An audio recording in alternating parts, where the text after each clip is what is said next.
प्रभु यीशु मसीह के नाम में आपको अनुग्रह, शांति और आशीष मिले। ये किसी ने अपने लेख में अपना अनुभव लिखा है जो मैं आपको बताने जा रहा हूं अपने शब्दों में। और इस प्रकार से लिखा था कि हम छुट्टियों के बाद घर लौट रहे थे और देखा तो एक बिजली के खंभे के नीचे एक पत्तों और फूल का हार, जिसे इंग्लिश में रीत कहते हैं, हिंदी में पुष्पांजलि भी कहते हैं, वो पड़ा हुआ था। और वहां पर एक चिट्ठी पड़ी थी, ऐसे दूर से दिख रहा था। और ज्यादातर ये तब होता है जब किसी की मृत्यु हो जाती है सड़क पे, तो उस स्थान पे लोग फूल या हार या ऐसी चीजें रख देते हैं। तो मैंने सोचा कि कौन है ये व्यक्ति, कोई हमारा जानकार तो नहीं है। तो मैं देखने गया और वहां पर वो चिट्ठी पड़ी थी, कार्ड पड़ा था। और मैंने खोल के देखा क्योंकि वो पब्लिक के लिए था। और उसमें इस प्रकार से लिखा था कि प्रिय पिताजी, काश मैं उस समय आपके साथ होता जब आप यहां पर गिरे, और आप हमारा अब ध्यान रखना। हम आपसे प्रेम करते हैं और आपकी कमी महसूस करते हैं, और आप सदा हमारे दिल में जीवित हैं। तो दुख की बात थी कि किसी का पिताजी, कोई मनुष्य, वहीं पर उस सड़क पर उसका देहांत हो गया, चाहे एक्सीडेंट से या किसी हार्ट अटैक से। और परिवार के लोग दुखी थे और अपना दुख प्रकट करने का एक तरीका था कि इस प्रकार से उन्होंने एक पत्तों से बना हुआ गोल हार, पत्तों और फूल से बना हुआ एक गोल हार, मुकुट जैसा दिखता है। पुराने समय में जो ओलंपिक्स में जीतते थे उनको ऐसा एक पत्तों का मुकुट पहनाया जाता था। ये थोड़ा मोटा होता है। तो वो वहां पर रखा हुआ था अपना दुख प्रकट करने के लिए। और ये बात तो सच है कि परिवारजन कोई जिसकी देहांत हो जाती है तो दुख तो आता ही है। मृत्यु हमेशा दुख लाती है। और शायद बेटा सोचता होगा कि अगर मैं तब वहां होता तो शायद ये घटना ना होती।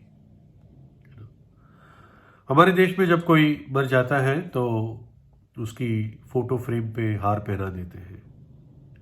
जिस दुकान से हम राशन लेते हैं, तो एक दिन मैंने देखा कि जो उसमें बुजुर्ग थे, सडनली मैंने देखा कि उनके फोटो पर हार है। और मुझे पूछना नहीं पड़ा, मैं समझ गया कि इनका सडनली देहांत हो गया और हमें पता भी नहीं था। पश्चिमी देशों में इस प्रकार से ये पत्तों और फूल का एक हार बना के रखते हैं, विशेषकर उस जगह पर जहां पर उस व्यक्ति का देहांत हुआ हो, एक्सीडेंट से या कोई ऐसी चीज से। तो उसी जगह किसी पेड़ या खंभे के नीचे लोग कार्ड्स, कई बार मोमबत्तियां ऐसे करके रखते हैं। और कुछ लोगों के लिए फिर वो जगह एक तौर से सेक्रेड यानी पवित्र बन जाती है। लेकिन ये मनुष्य की सोच है, सिर्फ, है ना, ये कल्पना है मनुष्य की। तो जब उस चिट्ठी के बारे में, उस कार्ड के शब्दों के बारे में हम सोचते हैं तो ठीक है, देखो, भावनाएं एक जगह होती है, लेकिन भावनाएं हमेशा सच नहीं होती। एक बच्चे के हाथ से आप चक्कू हटा देंगे कि बच्चे तेरे लिए ये हानिकारक है, तो वो बहुत भावुक होकर रोएगा, पीटेगा अपने सिर। लेकिन फिर भी आप उसकी भावनाओं को जानते हो कि वो गलत है तब, क्योंकि वो एक खतरनाक, उसके लिए खतरनाक चीज है वो। तो वैसे ही सारी भावनाएं, सारे आंसू सही कारण के लिए नहीं होते, है ना। हमें हमेशा सच पे आना होता है, और सच कई बार कड़वा होता है। तो जिस भी व्यक्ति ने वो कार्ड लिखा था, वो व्यक्ति ये सोच रहा था कि उसके पिताजी की आत्मा वहीं पर है, और वो इस कार्ड को पढ़ पा रही है, उसकी आत्मा। दूसरी चीज कि वो कह रहा है अपने पिताजी से, एक तौर से विनती कर रहा है कि तू हमारा ध्यान रखना, आप हमारा ध्यान रखना पिताजी, है ना। तो उसके मन में कुछ ऐसा विचार है कि पिताजी की आत्मा यही है और अब ज्यादा ताकतवर है और हम पर उनकी आत्मा निगरानी रखेगी। तो जैसे मैंने बताया, भावनाएं एक जगह है, लेकिन सच्चाई सच्चाई होती है। बाइबल में एक घटना है दावीद राजा के बारे में। उसका एक बहुत नया जन्मा हुआ बेटा, कुछ ही दिन का था, वो मर गया और उसके लिए उसने बहुत परमेश्वर से प्रार्थना की। करीब 7 दिन वो जमीन पर लेटा रहा, है ना। दाऊद के जीवन में एक भयानक पाप आ गया था जिसके कारण ये ताड़ना उसके जीवन में आई। परमेश्वर ने बताया कि ये ताड़ना इस कारण तेरे जीवन में आई है। मैं नहीं कहता हूं कि सारी मृत्यु ताड़ना होती है, लेकिन दाऊद के जीवन में एक ताड़ना थी, एक सजा थी। तो उसने बहुत पछताव किया, लेकिन फिर भी वो बेटा नहीं बचा। और तब वो अपना मुंह धोकर, अपने वस्त्र बदलकर परमेश्वर की उसने आराधना की और फिर उसने खाना मांगा। लोगों ने पूछा कि अरे बेटा मर गया, अब तू खाना खा रहा है, इससे पहले तो तुम भूखा बैठा रहा, लेटा रहा जमीन पर। तो उसने ये शब्द कहे, उसने ये कहा, क्या मैं अब उसको वापस ला सकता हूं? मैं उसके पास जाऊंगा परंतु वो मेरे पास लौटकर नहीं आएगा। यानी कोई भी व्यक्ति जिसका देहांत हो चुका है, जो साधारण व्यक्ति है हम जैसे, वो वापस नहीं आता, इस धरती पर वापस नहीं आता। मृत्यु एक ऐसी चीज है जब हमारे प्रियजन हमसे अलग हो जाते हैं, और ये भी एक बड़ा धोखा है कि हम उनकी आत्माओं के साथ मरने के बाद बातें कर सकते हैं। ये धोखा होता है। ये टोने और तांत्रिक ऐसी बातों से लोगों को भरमाते हैं अपना पैसा कमाने के लिए, लेकिन ये धोखेबाजी होती है। हाँ, जरूर दुष्ट आत्माएं होती है इस दुनिया में, और वो ही धोखा देती है, वही लोगों की नकल करके और लोगों को भरमाती है कि मैं फलाना फलाना व्यक्ति था जो मर गया था, है ना। बाइबल में लिखा है लेवी व्यवस्था 19:31 में, ओझाओं और भूत साधने वालों की ओर ना फिरना और ऐसों को खोज करके उनके कारण अशुद्ध ना हो जाना, मैं तुम्हारा परमेश्वर यहोवा हूं। परमेश्वर कहता है ये बातें मनुष्य को अशुद्ध करती है। ये दुष्ट आत्माएं हैं, ये शैतान की आत्माएं हैं। जो इस दुनिया में मर गए वो इस संसार को छोड़कर चले गए। उनकी देह यहां पे रह जाती है, चाहे मिट्टी के रूप में, चाहे राख के रूप में, लेकिन उनकी आत्माएं यहां से चली जाती हैं। लिखा है सबोपदेशक 12 में, जब मिट्टी ज्यों की त्यों मिट्टी में मिल जाएगी और आत्मा परमेश्वर के पास जिसने उसे दिया लौट जाएगी। यानी शरीर तो मिट्टी में मिल जाएगा, लेकिन आत्मा परमेश्वर के सामने प्रस्तुत होगी। क्यों प्रस्तुत होगी?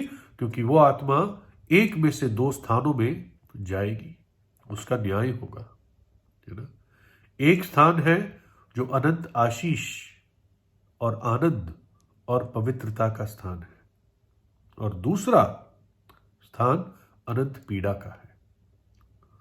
कुछ लोग स्वर्ग के बारे में अजीब बातें कहते हैं कि वहां पर अश्लीलता होती है। ऐसा नहीं है। स्वर्ग परमेश्वर का पवित्र स्थान है और पवित्रता ही वहां का वातावरण है। पवित्रता ही वहां का वातावरण है। तो दोनों में से एक स्थान में मनुष्य की आत्मा जाएगी, अनंत आशीष में, अनंत जीवन में, या अनंत पीड़ा में। कायदे में क्योंकि हमने पाप किया है, परमेश्वर के विरुद्ध पाप किया है, उसकी आज्ञाओं को तोड़ा है, तो हमारे लिए वो अनंत पीड़ा का स्थान ही नियुक्त है ना। क्योंकि सबने पाप किया और परमेश्वर की महिमा से, उसके रास्तों से हम दूर हो गए। लेकिन परमेश्वर नहीं चाहता है हमें पीड़ा देना, उसकी इच्छा नहीं है, उसकी योजना नहीं है। इसलिए वो खुद मनुष्य का रूप धारण करके इस जगत में प्रभु यीशु आया है। कुंवारी के जरिए उसने जन्म लिया और हमारी उस अनंत पीड़ा की सजा को अपने ऊपर लिया। कलवरी के क्रूस पर दुख उठाया, हमारे पापों के लिए उसने अपना लहू बहाकर प्रायश्चित किया, है ना? और इतना ही नहीं, क्योंकि परमेश्वर था, मृतकों में से तीसरे दिन जी उठा, मृत्यु को हराया।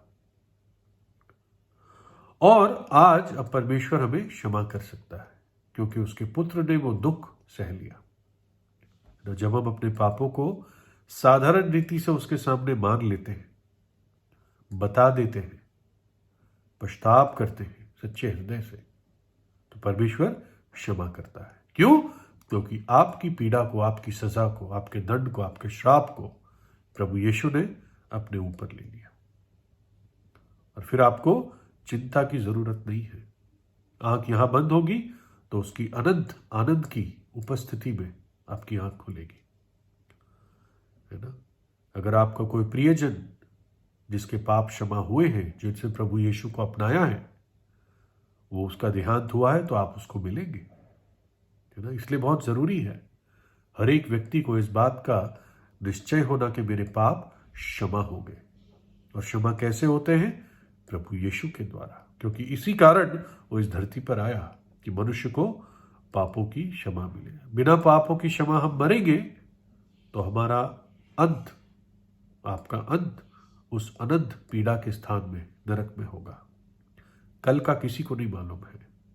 बाइबल कहती है, कल के दिन के विषय में मत फूल जा, क्योंकि तू नहीं जानता कि दिन भर में क्या होगा, है ना?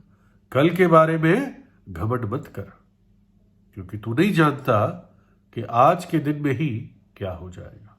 इसलिए आज ही प्रभु यीशु से प्रार्थना कीजिए और उसको अपने जीवन का, अपने मन का, अपने हृदय का प्रभु और उद्धारकर्ता करके अपने हृदय में बुलाइए। प्रभु यीशु आपको आशीष दे।